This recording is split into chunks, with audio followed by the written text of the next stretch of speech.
Hello, once again, it's Engineer D.N. Yadav. I will be teaching you chemistry. In last classes, we have seen some basic concepts of chemistry. Regarding the same chapter, we have moved through the next topic, mole concept, right? Still we are studying some basic concepts of chemistry. अपना chapter वही है अभी. Within the chapter we will be studying mole concept. ठीक है. अब चूंकि पूरी chemistry जो है it is science of atoms and molecules that we have earlier studied in first class itself, right. तो एटम्स और मॉलिक्यूल को पढ़ने के लिए आपको आगे जब बढ़ेंगे आप मोल कंसेप्ट में तो आपको एटॉमिक मास की ज़रूरत पड़ेगी, मॉलिक्यूलर मास की ज़रूरत पड़ेगी, मोल्स की ज़रूरत पड़ेगी, ग्राम एटॉमिक मास की ज़रूरत पड़ेगी. तो इनसे पहुंचने से पहले, इन पॉइंट्स पे पहुंचने से पहले हम जानना चाहेंगे कि सर एटॉमिक मास क्या होता है. What is actually all about the atomic mass, right. तो अपना टॉपिक स्टार्ट करेंगे हम एटॉमिक मास से. क्या है एटॉमिक मास, ठीक. अब बात आती है सर इसको डिफाइन करने के लिए हम एक फ्रेम ऑफ रेफरेंस होंगे जिसके हेल्प से हम देखेंगे. ठीक है. ये C12, C stands for carbon, 12 इसका एटॉमिक मास होता है. इसके फ्रेम ऑफ रेफरेंस से हम एटॉमिक मास को डिफाइन करते हैं, है ना. जैसे देखो हम बोलते हैं ना, जैसे आप यहाँ हैं, जैसे हम बोले पटना में, तो पटना से दिल्ली की दूरी, पटना से कलकत्ता की दूरी, पटना से कहीं और की दूरी, तो ये क्या हुआ, एक फ्रेम ऑफ रेफरेंस हुआ कि इसके रिस्पेक्ट में हम करते हैं. इससे पहले क्या था, ऑक्सीजन फ्रेम ऑफ रेफरेंस लिया जाता था, उसी के रिस्पेक्ट में आप क्या करते थे, डिफाइन करते थे एटॉमिक मास को. लेकिन अब ये जो फ्रेम ऑफ रेफरेंस हुआ किसके रिस्पेक्ट में हम डिफाइन करेंगे इन चीज़ों को, तो वो है C12, कार्बन 12. क्या है इसका मतलब, C मतलब कार्बन और 12 इसका एटॉमिक मास होता है. ठीक है.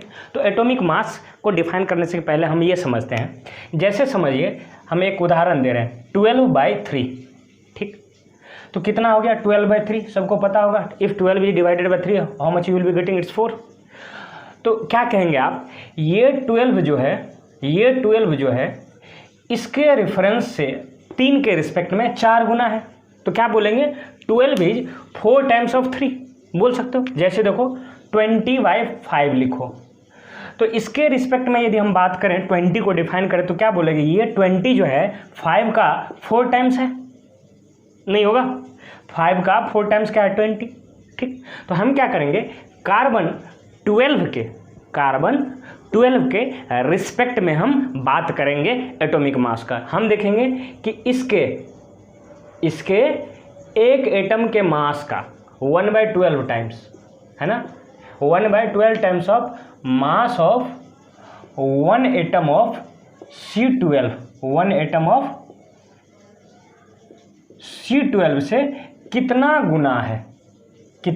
तो ये क्या हो गया, frame of reference.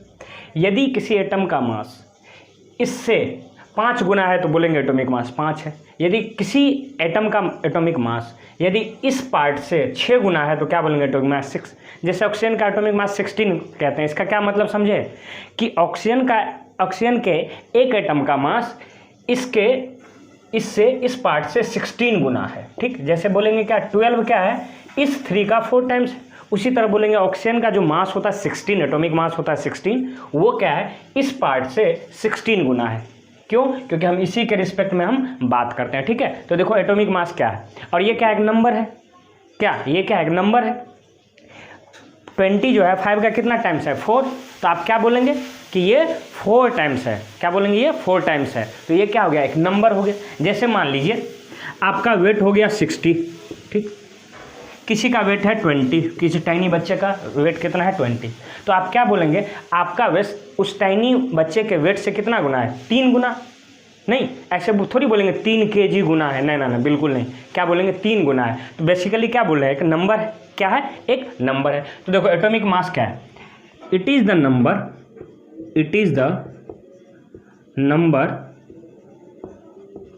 which tells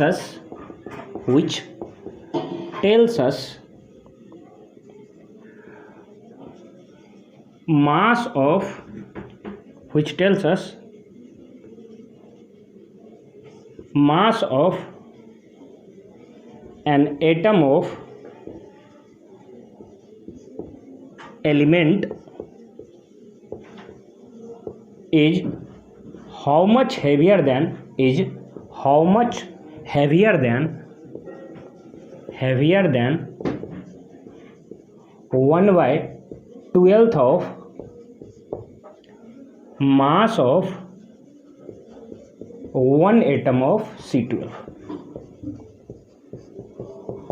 ध्यान से सुनिएगा इसको, हम क्या बोल रहे हैं, ये वाला पार्ट हम इससे जज करते हैं। ध्यान से सुनना, ये देखो, ये जो कांड कर रहे हैं इसको देखना।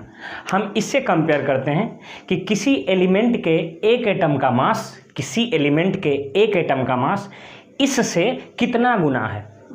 तो कितना गुना है तो क्या बोलेंगे, 4 गुना, 5 गुना, 10 गुना, 20 गुना। तो ये क्या है, नंबर है। इसका मतलब एटॉमिक मास क्या है, एक नंबर है। तो इसलिए हमने डिफाइन किया, it is the number which tells us mass of 1 atom. Mass of 1 atom बोल दो, एन एटम से बेहतर वर्ड होगा 1 atom. Mass of 1 atom of element is how much heavier than this part, मतलब 1/12 of mass of 1 atom of C12 से किसी atom का, किसी एलिमेंट के एटम का मास। इसलिए हम एलिमेंट बोल रहे हैं, क्योंकि एलिमेंट के लिए डिफाइन होता है एटॉमिक मास। समझ में आ रही बात। और कंपाउंड के लिए डिफाइन होता है मॉलिक्यूलर मास। ध्यान से सुनना, एलिमेंट की बात होगी तो हम बात करेंगे एटॉमिक मास की। किसकी बात करेंगे, एटॉमिक मास की। तो इसलिए हम एलिमेंट की बात कर रहे हैं। तो एटॉमिक मास बेसिकली क्या है, एक नंबर है जो ये बताता है किसी एलिमेंट के एक एटम का मास कितना गुना होगा, किससे, 1/12 of mass of 1 atom of C12। मतलब ये फ्रेम ऑफ रेफरेंस है। ठीक है, कोई परेशानी नहीं। अब हम आपको एग्जाम्पल बताते हैं कि इसको डील कैसे करना है। जैसे किसी एटम का मास, एटॉमिक मास, सपोज किसी एटम का एटॉमिक मास ये, उदाहरण के लिए मैं आपको दे दूं, सपोज एटॉमिक मास ऑफ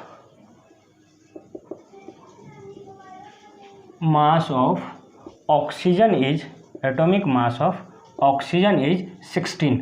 इसका क्या मतलब, वो डज इट मीन, इसका मतलब हुआ, इसको यदि इलेबोरेट करो तो कहेंगे मास of 1 atom of oxygen is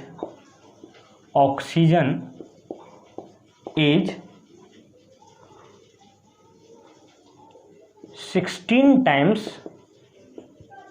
heavier than 1/12 of mass of 1 atom of C12। कोई दिक्कत, कोई परेशानी नहीं। इसी तरह एक चीज़ और, मैं एक और एग्जांपल देता हूँ आपके लिए। यदि मान लो सोडियम का, सपोज जैसे कि आपको पता होगा atomic mass of sodium, atomic mass of sodium ये होता है 23।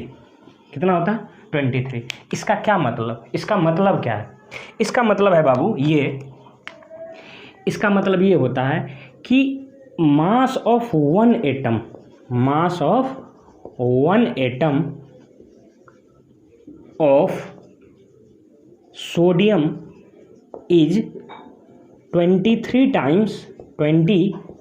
टाइम्स किसका, 1/12 of mass of 1 atom of C12, mass of 1 atom of C12।